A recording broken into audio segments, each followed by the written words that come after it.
In our regular sports slot on a Friday morning, often linking sport to business, we're discussing ultra cycle races, and joining me now is Craig Wapnick, who's the race organiser for Joburg 2C. Is that right, Craig? Yeah, we always like to give the sponsors a punt, so it's the Old Mutual Joburg 2C. Old Mutual Joburg 2C. I'm happy to give the sponsor. These are big events, and if there aren't sponsors in them, they're not going to happen. What is this event? Why do people take part in it?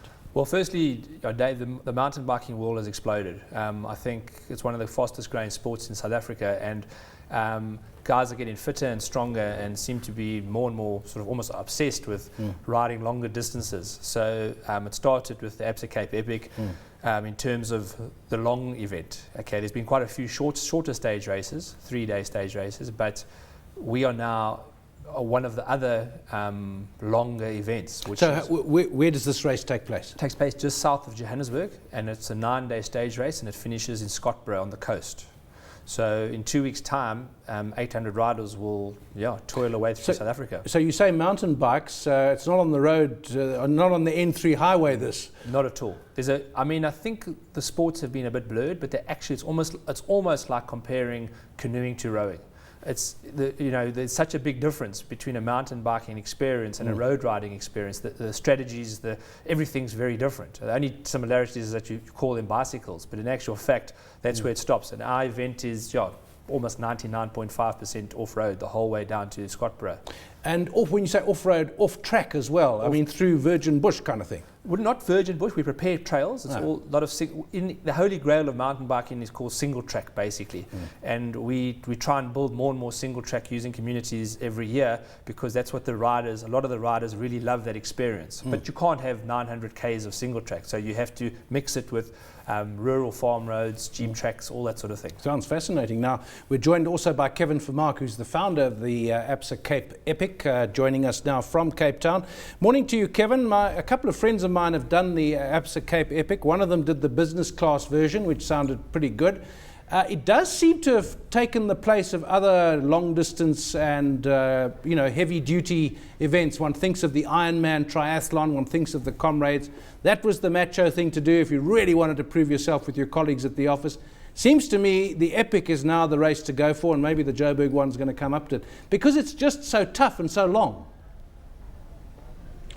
Yeah, I think there are a lot of reasons why people want to do the Absa Cape Epic. First of all, morning, thanks for having me on the show. But I think they're complementary really. The difference between the Absa Cape Epic and taking part in the Comrades is quite vast. I think first of all just the pure financial commitment to do the Absa Cape Epic is substantially larger than doing many of these other one-day races. What are the principles that you established with the Absa Cape Epic? I mean, it was founded a few years ago. What are the sort of guidelines that you have to have? How long it has to be? How tough it has to be? How do you measure these things? Well, we always wanted to create a premium international event in South Africa. So we wanted to create a quality of service and a professional event that would be appealing to people from all over the world to travel to South Africa to participate in it. And in terms of mountain biking, luckily we've got some phenomenal ingredients in South Africa. Whether it's the Joburg 2C or the Swana 2C or the Cape Epic, we've got very different regions in South Africa, and the terrain is very suited to mountain biking. And I think because the sport is growing so much in South Africa, there are more and more single tracks that are being built all across the country.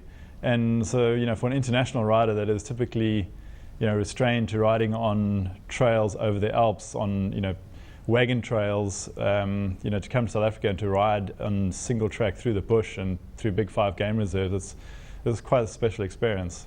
We've seen, while you've been talking, some shots of guys going very fast on these mountain bikes. I'm sure it's not always as easy as that. Craig, what about the cost, the business of this? You've talked about, Absa doing the Cape Epic, Old Mutual doing yours.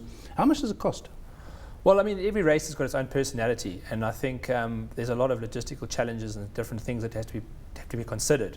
So, the cost of an entry has to cover what you need to do to obviously make it a business, but also to look after communities and to make sure that your villages go up. So I think the entry level price for a stage race, they work on between sort of 1.5 to sort of 3,000 rand a day. So to enter it, you have to pay that to enter? Yeah, you would have to pay. That's a lot of money. It's a fair bit, eh? And I think, but I think the return you get for various reasons. In the Absa Cape Epic, basically you get to race with all the world's best riders. So I think the guys get really excited about that.